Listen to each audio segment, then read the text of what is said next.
get better. There isn't any of us that can't get better. So turn on this whole idea of personal development and personal growth. That was what my teacher shared with me that changed my life. Starting a few steps from here at that convention. I'm telling you, for things to get better, you got to get better. Don't ask for it to change out there. Ask for you to change here. Don't ask for a more favorable wind. We call that naive. Don't ask for better seed, better soil. This is the only planet you got. Just ask that you can get wiser and stronger and better and be able to take care of your own responsibilities. Get better. Learn how to handle the seasons better. Let's go through them.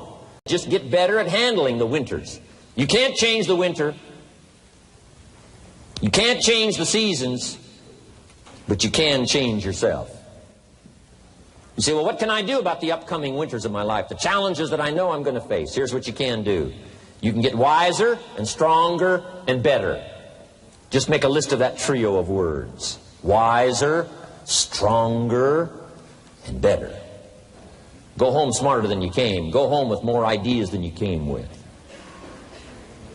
Next, get stronger. You can develop the muscle. You can develop the courage muscle. You can develop the inspiration muscle. You can develop the dedication muscle. You can get stronger. There isn't anybody here that can't get stronger. Next time we see you, may not even recognize you. How strong you're going to be able to become in language, in style, in personality, the ability to cope, the ability to handle with anything that happens, no matter what happens. And the third one is get better. We can all get better. I've gotten better.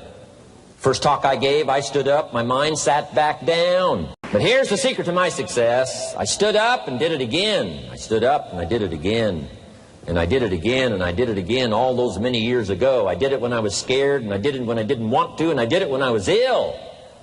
And I did it when it didn't work well, and I did it when they didn't appreciate it, and I didn't a lot of times when I didn't know much what I was doing. I just did it anyway.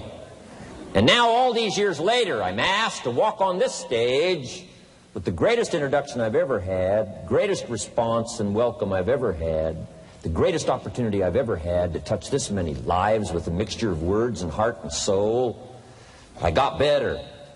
I got better day by day and week by week and month by month. And I'm asking you to do the same thing until you can develop a long arm and a long reach, until you can develop influence that won't quit. Touch people next year you couldn't touch this year. Touch people now you couldn't touch before. Conduct a meeting now you couldn't conduct before. Heart and soul now mixed in there that wasn't there, missing before. I'm asking all of you to get better in spite of the winters, in spite of the downturn, the money downturn, the social downturn, the personal downturn, whatever it is. Just get stronger. Get better. The key is not to wish for a better winter.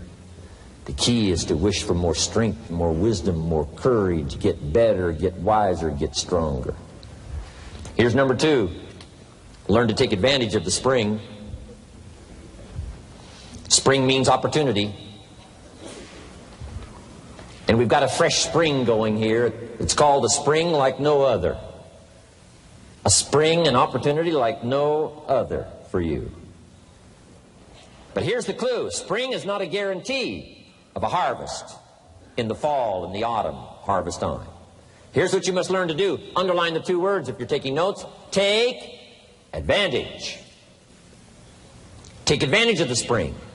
Don't just be faked out by the spring because the nice weather has come and looks like everything is going to be a lot better. The winter's finally passed. The spring is here. I'm telling you, that's not going to do it for you. Just because the spring is here, it's not going to do it for you. You got to seize it with your own 2 hands and take advantage. Read the books. Study the tapes. Go back through your notes. Get ready to cash in on the spring. And now there's a sense of urgency here. Here's why. Spring doesn't last that long. Sooner, let's take advantage of it. It's called take advantage of the spring. And there's also an urgency here. How many springs have you got in a lifetime? Not very many. Life is brief at the longest. The Beatles wrote, life is very short. And for John Lennon, it was extra short. For Michael Landon, it was extra short. But it is short. There's an urgency here. Don't waste your springs. Don't just let them pass, hoping the time will pass. Take advantage. Last year it was seize the moment. And I'm asking you now this season to seize the spring opportunity. You've got a new organization going, seize the spring. You've got a new distributor going, seize the spring. You've got a new life situation going, seize the spring. Take advantage of it. Don't let it pass without giving it the best of your two hands and your attention. Number 3, first, learn how to handle the winter. Second, take advantage of the spring. Number 3, in the summer, learn to nourish and protect. We've got some major challenges now come summertime. One is to nourish our values. Take care of them, feed them. Don't let them go hungry. Don't let them go wanting in nourishment and care. And then here's something else we've got to do in the summer. Defend ourselves against the enemies. Summertime is a unique time. It's a time of opportunity. It's also a time of challenge. But what else is new? It's what life is called. The last 6,500 years reads like this: opportunity mixed with difficulty. Opportunity mixed with challenge. We've got a chance to grow like never before, but I'm telling you, there's going to be many enemies that's going to try to prevent us. As soon as you plant the garden, the busy bugs and the noxious weeds are out to take it, and you've got to learn not only to nourish your values, you've got to learn to do battle with your enemies. Whatever threatens you, I'm asking you to threaten it back. Take care of your responsibility, but don't take anything off of anybody. Somebody wants to destroy your chances for a good future by their negative talk, negative thinking, putting it all down. I'm telling you, walk away if you have to. Walk away. Whatever threatens you, threaten it back. Whatever threatens your opportunity, threaten it back. Now, some of our enemies are on the outside, but here's the most important thing to understand. Some of our enemies are on the inside. Let me give you a quick list. Indifference. You got to do battle with your own indifference. Boy, it's easy to coast. Especially if you've accomplished something, extraordinary. Now, somebody says, I got to relax. Here's the key. Not too long. The weeds will take all you plant if you rest too long. Don't rest too long. Indecision. You got to make those decisions. The ones that don't turn out to be good gives you experience to make better decisions. Don't let much time go by without making some decisions. The ones that you can make quickly, make them quickly. The ones that take time, take your time. But get those decisions made. Don't let indecision be an enemy, rob you of the future, empty your bank account, leave you with zero in the purse. Don't let that happen. The next one is doubt. Sure, there's doubts on the outside. People doubt that America's going to make it. People doubt that Europe's going to make it. People doubt that Russia's going to make it, that Poland's going to make it, that Czechoslovakia is going to make it. They doubt the whole world is going to make it. But I'm asking you not to pick up all those doubts. I'm asking you to have some faith, have some courage, believe, drive your doubts into a small corner. Don't let them loose like a mad dog, drive you into a small corner. Don't doubt the future. Don't doubt the possibilities. Don't doubt the extraordinary gifts that your distributors bring to your organization. Don't doubt that. And here's the most important one of all. Don't doubt yourself. If I've got miracle working power to change my life, so do you. If I've got the ability to change, so do you. If I've got the ability to read, so do you. If I can discover, so can you. If I can grow, you can grow. If I can develop, you can develop. If I can get an invitation like I got 6 years ago, help take something around the world, so can you. If I can stand on this platform, Idaho farm boy raised in obscurity, so can you. If the millionaire team can do it, president's team can do it, walk off with the diamonds, the trophies, so can you. I'm asking you, don't sell yourself short. We haven't sold you short. That's why Mark, Larry, and Dr. Katzen and I have decided to invest a big share of our life these 4 days in being with all of you. If we didn't think you were worth it, we wouldn't have showed up. We don't need to conduct another meeting. We don't need to walk on another stage. We don't need to get up early like we get up. Don't need it. Except for the challenge and the opportunity to invest in this many people's lives who wouldn't get up early. To have a chance to work miracles and invest in this many people's lives and help turn the world upside down for better nutrition called Herbalife. To a lot of people, ambition is kind of a mystery. The dictionary says it's an eager desire for distinction, power, or fame. But what does that really mean? Well, let's start with the word eager. All by itself, eager is kind of exciting. Kids are eager for their birthday parties. They expect to be the center of attention, get lots of presents, eat too much. I guess grown-ups are eager for birthdays too. Unless, of course, they're embarrassed that the number of candles on the cake outnumber their achievements. But we can be eager to see a ball game, eager to see our kids in a dance recital, eager to see an old friend, eager to shop for a new car. Eager sounds like a lot of fun. But do you ever hear people say they are eager to live a better life, eager to have a better family, eager to make a lot of money? Probably not. And that's a problem. Because how I see it, living a better life, having a better family, and making a lot of money takes an eager desire. We have the remarkable ability to get exactly what we must have.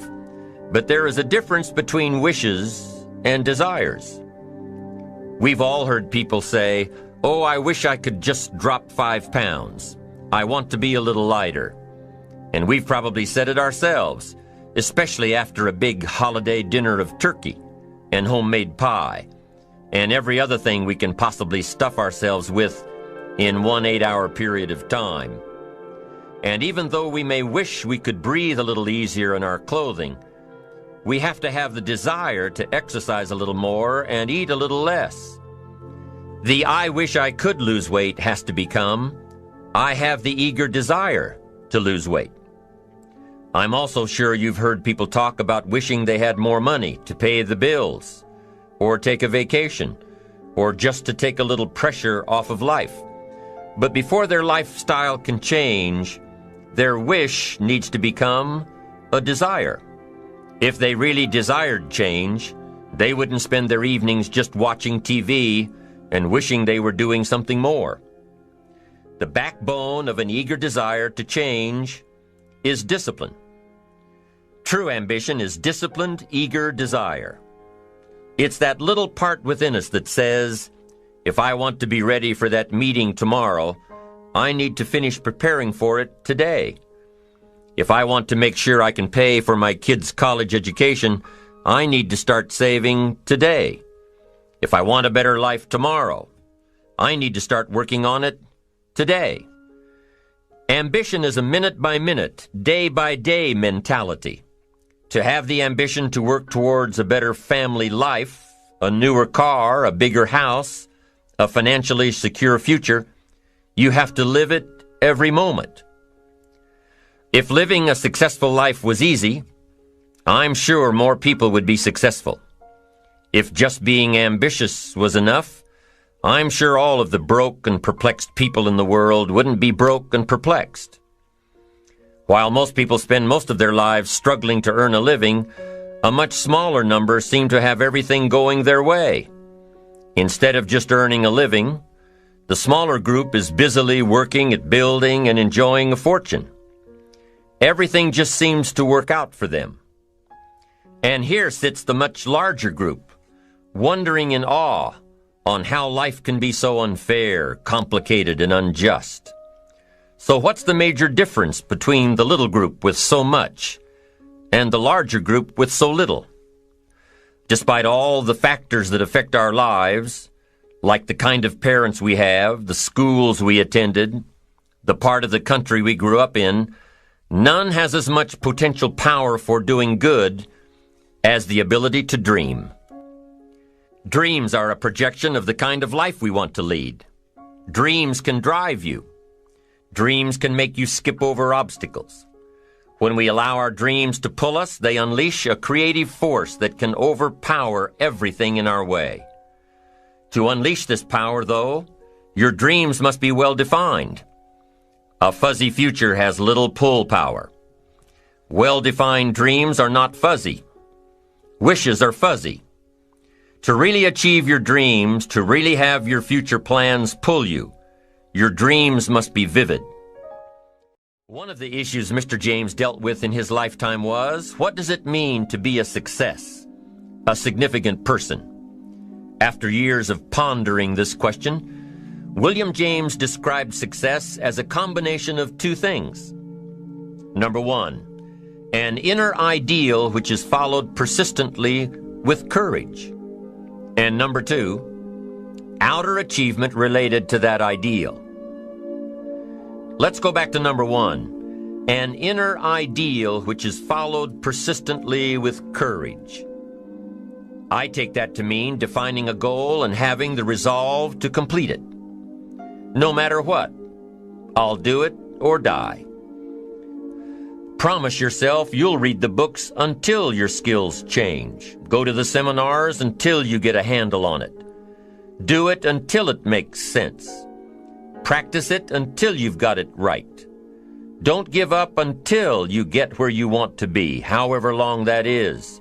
Step by step, piece by piece, book by book, seminar by seminar, do it until. Go for it.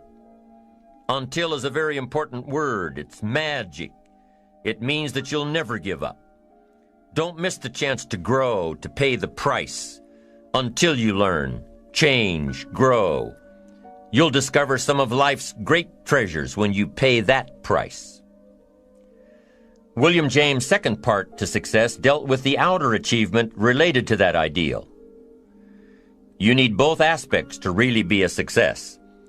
But what Dr. James realized about his philosophy of success was that the first part is indeed more important than the second.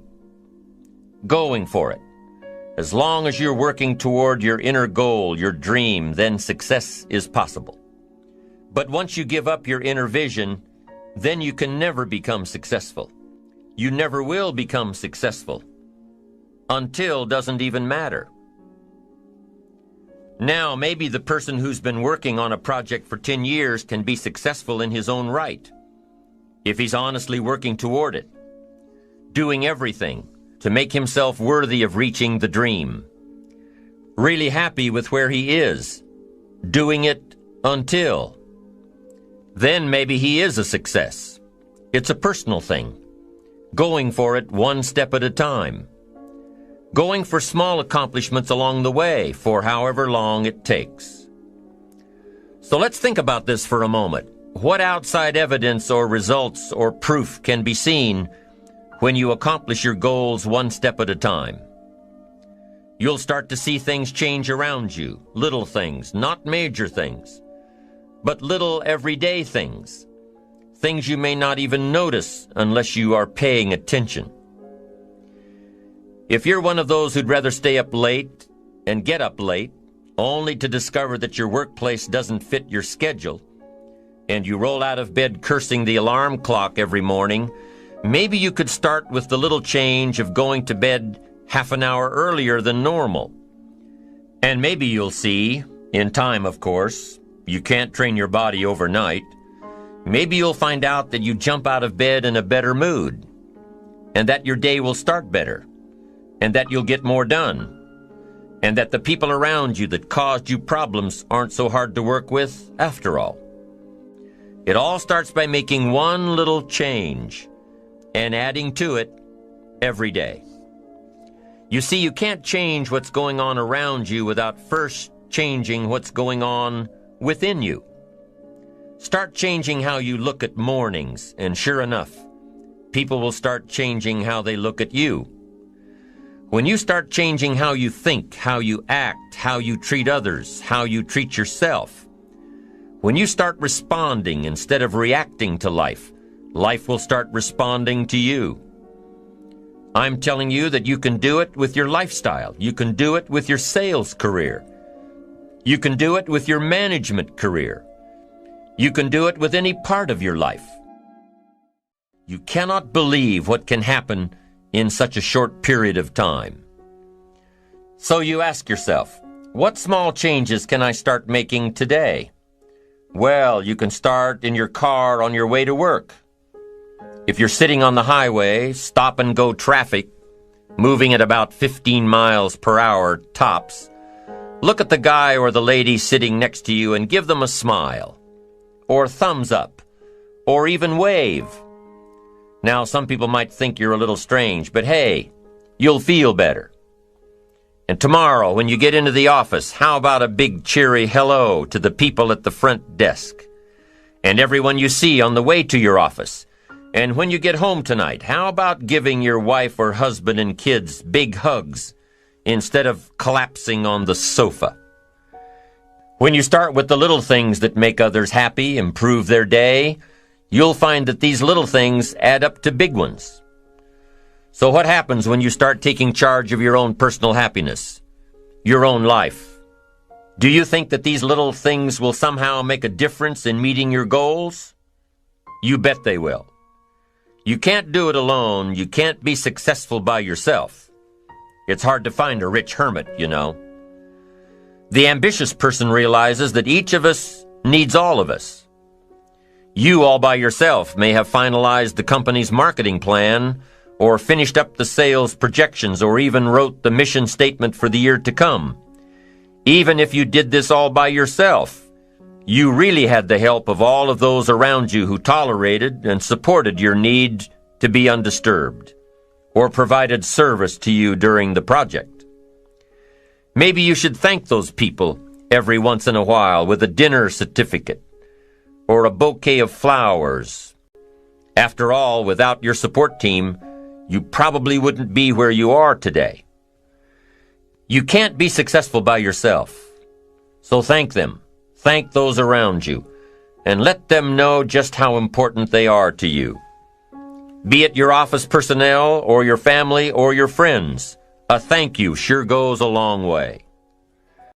You don't have to worry about the winds that will most certainly blow around you, the obstacles, the negativity that will stand in your way. You don't have to worry about what other people will say. You just have to keep your mind on your course. Those winds may blow fast and furious, but if you know your path, if you know where you are going, they will help push you toward the dreams and goals and treasures that you have already decided you're going after. Your goals will push you forward, ahead of the stormy weather. There are some amazing people around that we can learn from today, people who have already braved the storms and come out on top, people who are still alive today, people who started with nothing and ended up with something great, famous people, not so famous people, maybe even people you know, but don't know their stories, people who had an early vision and ambition, people who turned their focused dreams into the reality of success. One of my friends tells this story about her dad. She thinks he's cheap. She gives him a hard time every time they go to one of those all-you-can-eat places, because he eats all he can eat, until he can't move, until he needs to take something for indigestion. But she knows where he came from, his history, and understands just why he is the way he is. He eats all he can eat because he was raised in an orphanage, a place where you had to grab all you could or you'd be hungry. But the real story behind her father is that he made himself a millionaire with nothing more than a dream. He watched his own father drown when he was 4, was taken away from his mother a few years later and put into an orphanage because he was so bad. Raised by other people, strangers. After growing up in foster homes, he decided to go out on his own. He barely finished high school, but he found a job as a vacuum cleaner salesman. He did well, really well. But the woman he loved didn't want to marry a vacuum cleaner salesman, and he really didn't want to be one.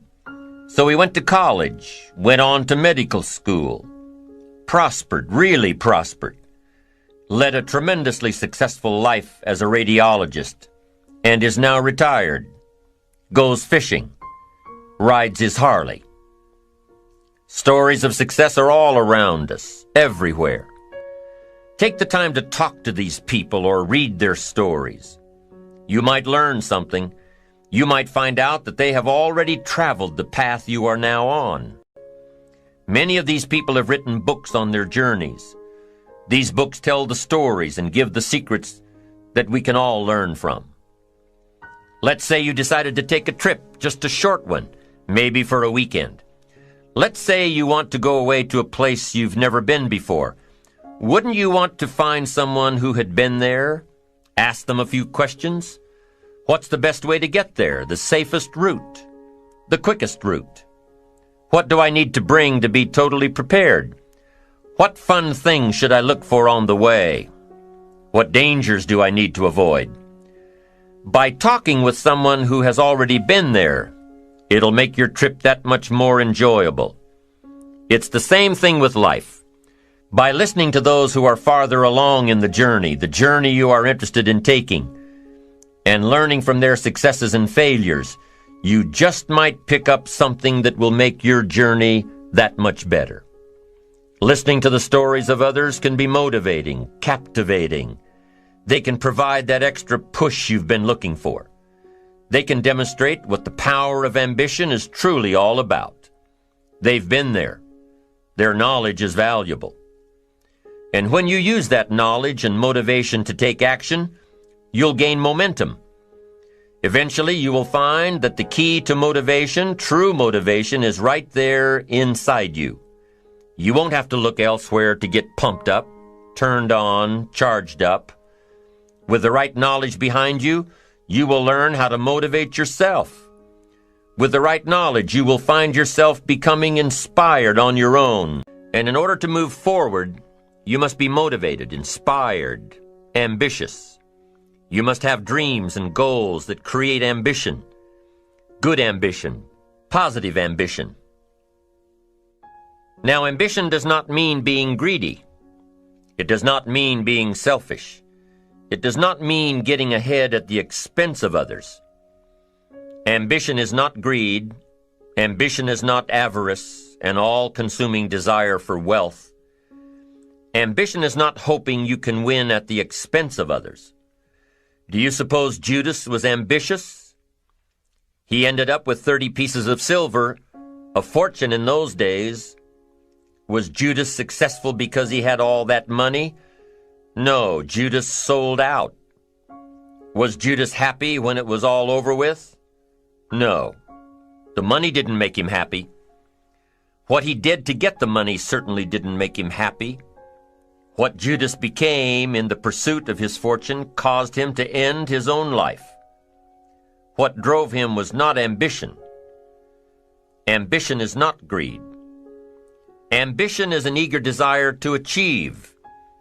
An eager desire to get ahead in life, to do more for your family, to prosper in health, wealth, and relationships. Now, desire does not always translate into ambition. Desire is what you want for yourself. A bigger house, a better car, a fatter bank account, a better life. I desire to have these things. Ambition is how you get there. Desire is sometimes healthy. Desire is sometimes unhealthy. Desire might say, I want the tallest building in town. The destructive side of desire might urge you to tear all of the other buildings down. I guess that's one way to do it. You might get away with tearing down the first one and maybe the second one. But in your desire to tear them all down, sooner or later, some guy is going to be standing out in front of his building saying, I'm on to you. Get out of here. And pretty soon you're no longer known as a builder. You're known as a destroyer. Now, the second way to have the tallest building in town is to see it, dream it, and plan it, and put your team on it, work on it. Go through all of the steps to get there. Do it right. Have the ambition to be the owner of the tallest building in town, and go through all of the right steps to get there. If you really want it, and have the skills to do it, and the patience to weather all of the storms, your ambition will lead you there. We get paid for bringing value to the marketplace. Now, it takes time to bring value to the marketplace. However, we do not get paid for time, so we cross that out. Mistakenly, the man says, I'm making about $20 for an hour. Not true. If that was true, you could just stay home, right, and have them send your money.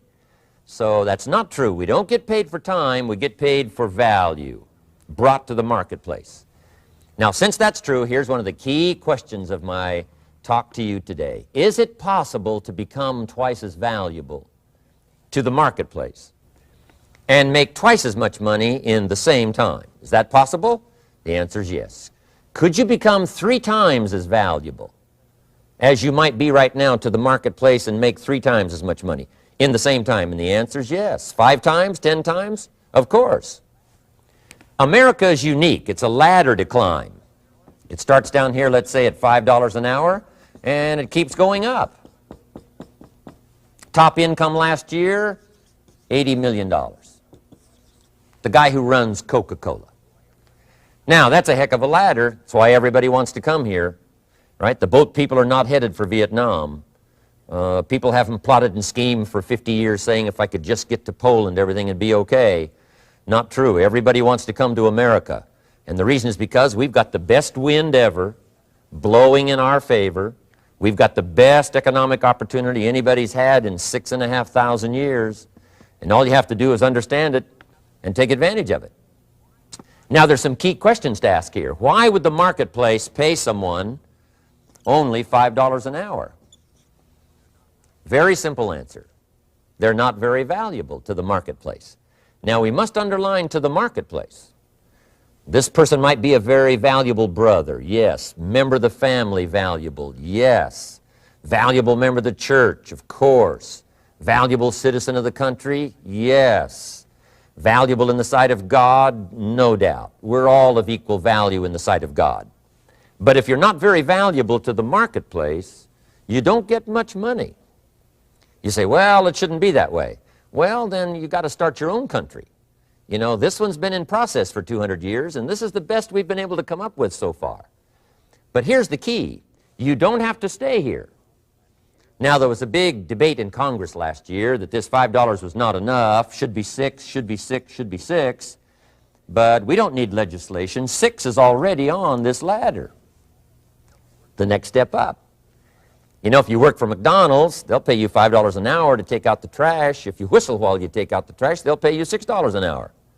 So we don't need that legislation. You just need to take lessons on how to whistle. Have a good attitude. Now, as you begin to climb this ladder, why would the marketplace pay some people $50 an hour?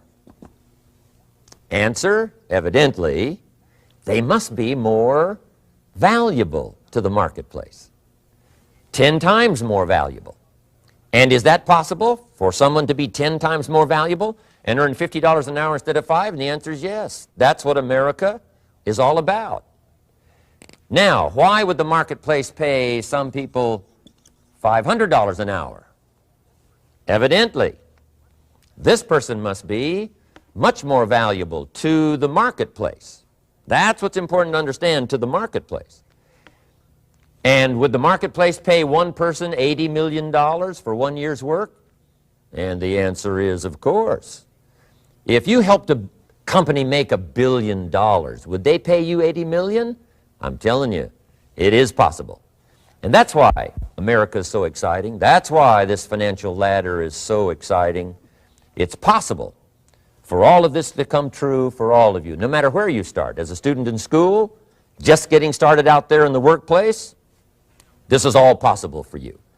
Now, Mr. Schoaf gave me the clue on how to climb this ladder as high as I wanted to climb. Now, we're talking primarily economics here. There's a lot of other ways to become valuable to your family, valuable to your friends, valuable to the community, valuable to the team, right? Valuable to the team effort, valuable to the concert. But here's what he said to me. In climbing this ladder economically, all you have to do is work harder on yourself than you do on your job. Once I heard that, it made sense to me. I kept hoping that everything else would change around me, found out that if I went to work on myself, worked on my skills, worked on my language, if I became better than I was each year, if I grew in skills and language and vocabulary and competence, then I would become attractive to the marketplace. Not very long ago, a company called me and said, Mr. Rohn, we're expanding internationally. We'd like to have a bit of your expertise to help us. Would you give us a bit of your time? We'll add some millions to your fortune. And I said, okay. And I thought later, isn't that interesting? They would call me. Then my second thought was, of course they'd call me. Who else would they call? I can get the job done. Now, what a contrast for me, farm boy from Idaho, raised in obscurity, parents of modest means, broke when I was 25. How come I would get a telephone call and someone offer me a lot of money to help them in expanding around the world? Simple answer, evidently. Something happened to me between age 25 and where I am today. And I can tell you where it all started. From my teacher, Mr. Schoaf, who said to me, we don't have to change what's going on out there. That's the wind that's blowing. All we have to do is change what's going on in here. And now there's several ways to do that on personal development. And let me give you those ways. Here's the first one. We must learn from personal experience. Pretty simple. Learn from what happens to you. Take a look back over the last few months. Did you make some mistakes? How could you correct those for the future? Take a look back over the last year. Have you done it right or done it wrong? Let's correct it for the next year. Learn from your personal experience.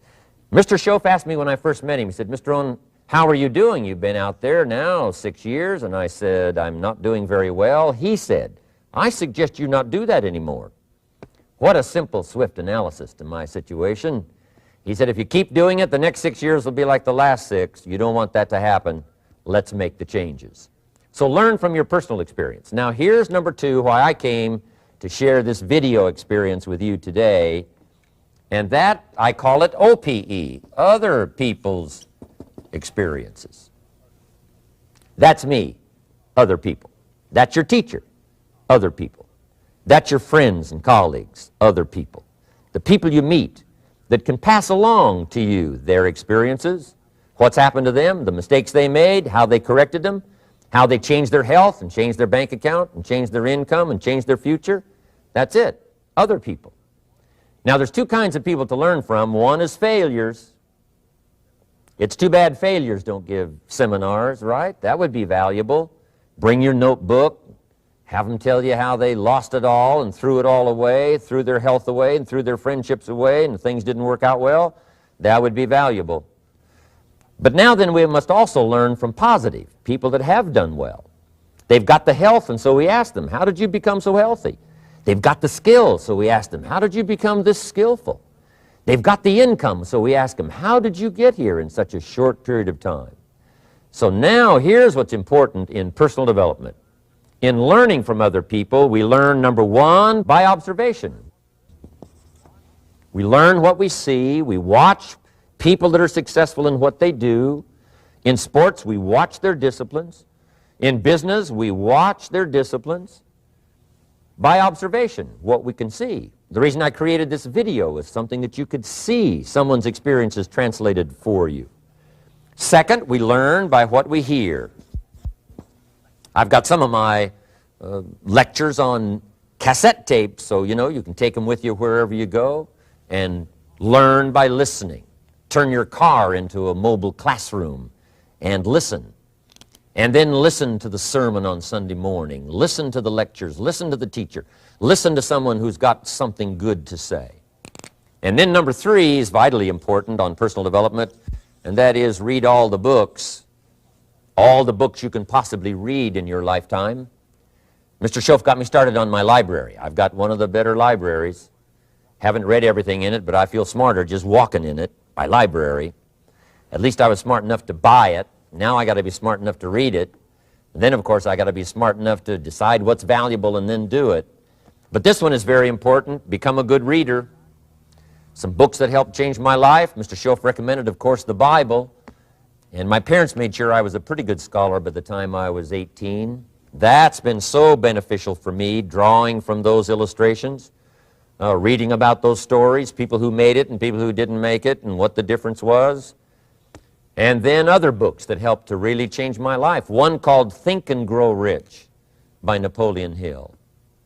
And then a book that helped me become financially independent by the time I was 31. And that book is called The Richest Man in Babylon by George Clason. And I'm going to share a little bit of that book with you when I get to financial independence today, our third subject.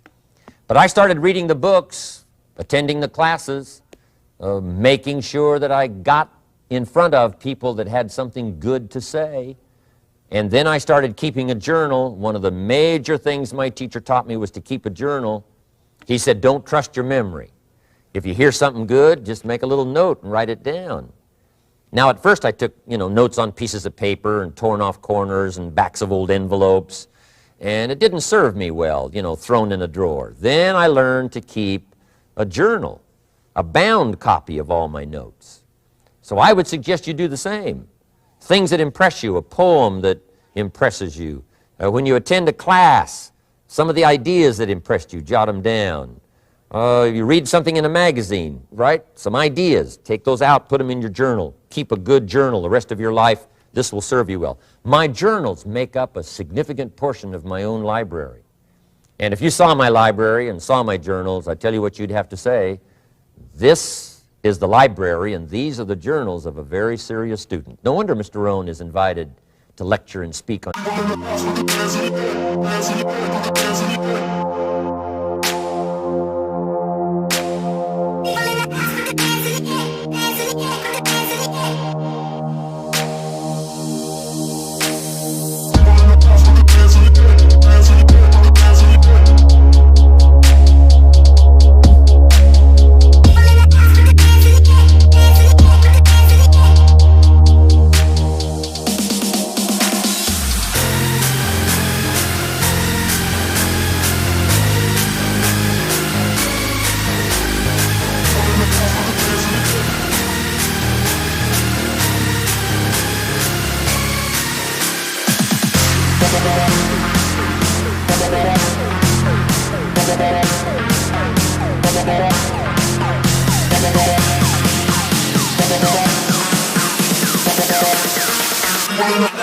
President.